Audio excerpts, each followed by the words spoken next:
Good afternoon. Welcome back. It is Monday, November 6, 2023. Almost a weekend to the November here. The first full week in November, that is. We got a few birthdays and a couple events to talk about.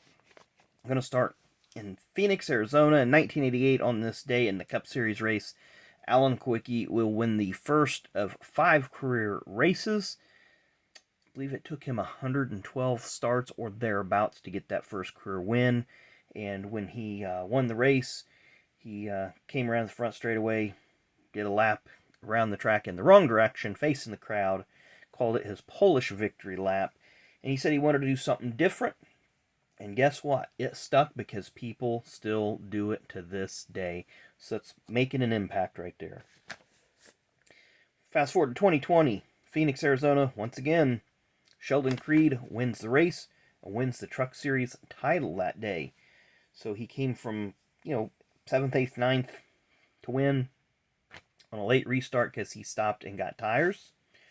Of course, he's had a rough couple seasons in Xfinity. He's going to go to Gibbs next year, so we'll have to see how he does over there at JGR next season.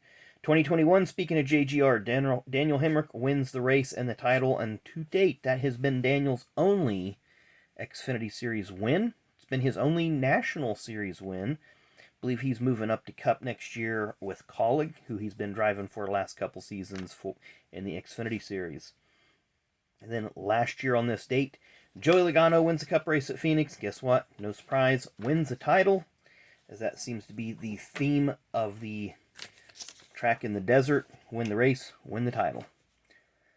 So a few birthdays to talk about here. Let's start back in 1963. Born on this date, former Truck Series driver, ran a few years in the series. Also was a standout in the old ASA division, Mr. Bryan Reffner.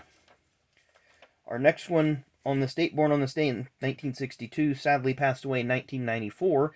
He was a 1993 Goodies Dash Series champion and was scheduled to run a few Cup races in 1994, but was killed in that gruesome crash in practice at Daytona, Mr. Rodney Orr.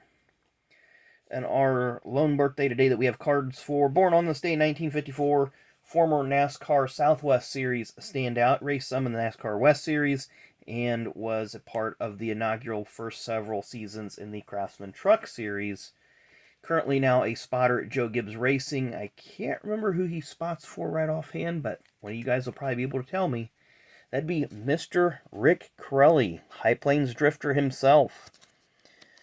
Of course, he did run several Winston West races for Marshall Chesrown and drove some, was one of several that attempted to qualify, I believe, for the inaugural Brickyard 400, but failed to make it. I think Marshall Chesrown had Total Petroleum, was affiliated with them to some degree or something, because they were always on the cars. Then they eventually got Remax to sponsor the team, and I'm sure Mr. Chesrown was happy about that. There you see the Total Petroleum truck. A couple of those.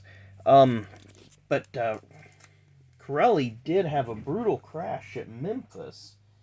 I think 1999, 2000, thereabouts, when they were having all those head injuries. He did get a basilar skull fracture, amongst other injuries, but he did come back about a year later to complete his return. Then he drove the number 66 truck, the Carlin Burners truck. I can't remember who owned it, but that's who he ended up kind of finishing his truck career with. So anyway, that has been birthdays and events. Not a lot going on today, but we'll get you back onto your day. So hope you have a great rest of your Monday, and we will see you tomorrow.